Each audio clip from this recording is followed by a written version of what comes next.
पुरुषोत्तम मास महात्म कथा अध्याय 7। सूत जी बोले, हे तपोधन, आप लोगों ने जो प्रश्न किया है वही प्रश्न नारद ने नारायण से किया था। सो नारायण ने जो उत्तर दिया वही मैं आप लोगों से कहता हूँ। नारद जी बोले, विष्णु ने अधिमास का अपार दुख निवेदन करके जब मौन धारण किया तब वे, हे बद्रीपते, पुरुषोत्तम ने क्या किया सो इस समय आप हमसे कहिए। श्री नारायण बोले, हे वश गोलोकनाथ, श्री कृष्ण ने विष्णु के प्रति जो कहा वह अत्यंत गुप्त है, परंतु भक्त, आस्तिक, सेवक, दंभ रहित अधिकारी पुरुष को कहना चाहिए। अतः मैं सब कहता हूँ, सुनो। यह आख्यान सत्कीर्ति, पुण्य, यश, सुपुत्र का दाता, राजा को वश में करने वाला है और दरिद्रता को नाश करने वाला एवं बड़े पुण्यों से सुनने को मिलता है। जिस प्रकार इसको सुने उसी प्रकार अन्य भक्ति से सुने हुए कर्मों को करना भी चाहिए। श्री पुरुषोत्तम बोले, हे विष्णु, आपने बड़ा अच्छा किया है जो मलमास को लेकर यहाँ आए। इससे आप लोक में कीर्ति पावेंगे। आपने जिसका उद्धार स्वीकार किया उसको हमने ही स्वीकार किया, ऐसा समझें। अतः इसको हम अपने समान सर्वोपरि करेंगे।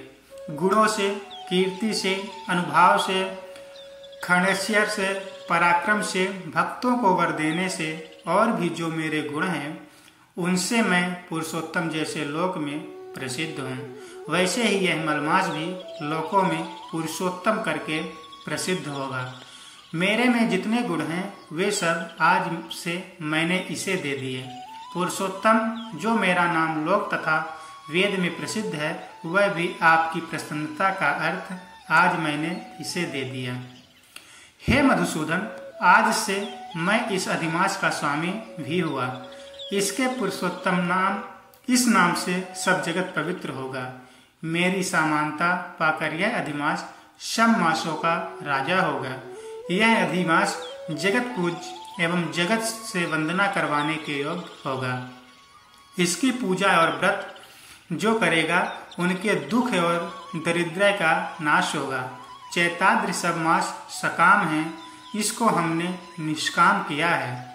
इसको हमने अपने समान समस्त प्राणियों को मोक्ष देने वाला बनाया है। जो प्राणी सकाम अथवा निष्काम होकर अधिमास का पूजन करेगा वह अपने सब कर्मों को भस्म कर निश्चय मुझको प्राप्त होगा। जिस परम पद प्राप्ति के लिए बड़े भाग्य वाले यति ब्रह्मचारी लोग तप करते हैं और महात्मा लोग निराहार व्रत करते हैं एवं ढिणवत लोग फल पाता वायु भक्षण कर रहते हैं और काम क्रोध रहित जितेंद्रिय रहते हैं, वे और वर्षा काल में मैदान में रहने वाले, जाड़े में शीत, गर्मी में धूप सहन करने वाले मेरे पद के लिए यत्न करते रहते हैं। हे गर्मध्वज, तब भी वे मेरे अव्यय परम पद को नहीं प्राप्त होते हैं, परंतु पुरुषोत्तम के भक्त एक मास के ही व्रत से बिना परिश्रम जरा मृत्यु रहित उस परम पद को पा लेंगे। यह अधिमास व्रत संपूर्ण साधनों में श्रेष्ठ साधन है और समस्त कामनाओं के फल की सिद्धि को देने वाला है। अतः इस पुरुषोत्तम मास का व्रत सबको करना चाहिए। हल से खेत में बोए हुए बीज जैसे करोड़ों गुणा बढ़ाते हैं, तैसे मेरे पुरुषोत्तम मास में किया हुआ पुण्य करोड़ों गुणा अधिक होता है। कोई चातुर्मास यज्ञ करने से स्वर्ग में जाते हैं, वह भी भोगों को भोग कर पृथ्वी पर आते हैं। परंतु जो पुरुष आदर से विधि पूर्वक अधिमास का व्रत करता है वह अपने समस्त कुल का उद्धार कर मेरे में मिल जाता है, इसमें संशय नहीं है। मुझे प्राप्त होकर प्राणी पुनः जन्म मृत्यु भय से युक्त एवं याद व्याधि और जरा से ग्रस्त संसार में फिर नहीं आता, जहाँ जाकर फिर पतन नहीं होता, सो मेरा परम धाम है। ऐसा जो वेदों का वचन है वह सत्य है, असत्य कैसे हो सकता है।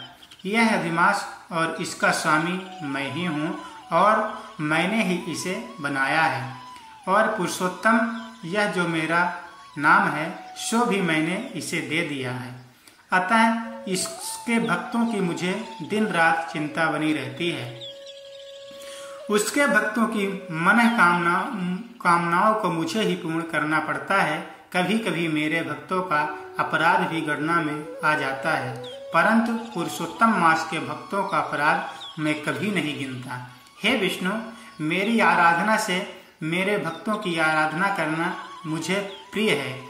मेरे भक्तों की कामना पूर्ण करने में मुझे कभी देर भी हो जाती है, किंतु मेरे मास के जो भक्त हैं उनकी कामना पूर्ण करने में मुझे कभी भी विलंब नहीं होता है।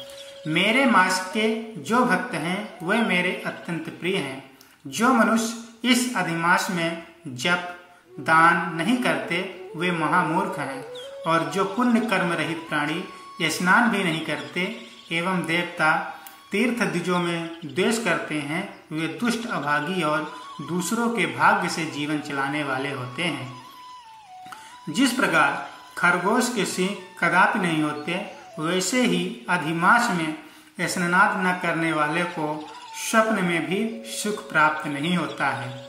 जो मूर्ख मेरे प्रिय मलमास का निरादर करते हैं और मलमास में धर्माचरण नहीं करते वे सर्वदा नरकगामी होते हैं। प्रति तीसरे वर्ष पुरुषोत्तम मास प्राप्त होने पर जो प्राणी धर्म नहीं करते वे कुंभी पाक नरक में गिरते हैं और इस लोक में दुख रूप अग्नि में बैठे स्त्री पुत्र पौत्र आदिकों से उत्पन्न बड़े भारी दुखों को भोगते हैं। जिन प्राणियों को यह मेरा पुण्यतम पुरुषोत्तम मास अज्ञान से व्यतीत हो जाए वे प्राणी कैसे सुखों को भोग सकते हैं। जो भाग्यशालिनी स्त्रियां सौभाग्य और पुत्र सुख चाहने की इच्छा से अधिमास में स्नान दान पूजनादि करती हैं उन्हें सौभाग्य संपूर्ण संपत्ति और पुत्रादि यह अधिमास देता है। जिनका यह मेरा नाम वाला पुरुषोत्तम मास दानादि से रहित बीत जाता है उनके अनुकूल मैं नहीं रहता और न उन्हें पति सुख प्राप्त होता है। भाई पुत्र धनों का सुख तो उन्हें स्वप्न में भी दुर्लभ है। अतः विशेष करके सब प्राणियों को अधिमास में स्नान पूजा जप आदि और विशेष करके शक्ति के अनुसार दान अवश्य करना चाहिए। जो मनुष्य इस पुरुषोत्तम मास में भक्ति पूर्वक मेरा पूजन करते हैं वे धन पुत्र और अनेक सुखों को भोग कर पुनः गोलोक में वासी होते हैं। मेरी आज्ञा से सब जन मेरे अधिमास का पूजन करेंगे। मैंने सब मासों में उत्तम मास इसे बनाया है, इसीलिए अधिमास की चिंता त्याग कर हे रमापते आप इस अतुलनीय पुरुषोत्तम मास को साथ लेकर अपने वैकुंठ में जाओ।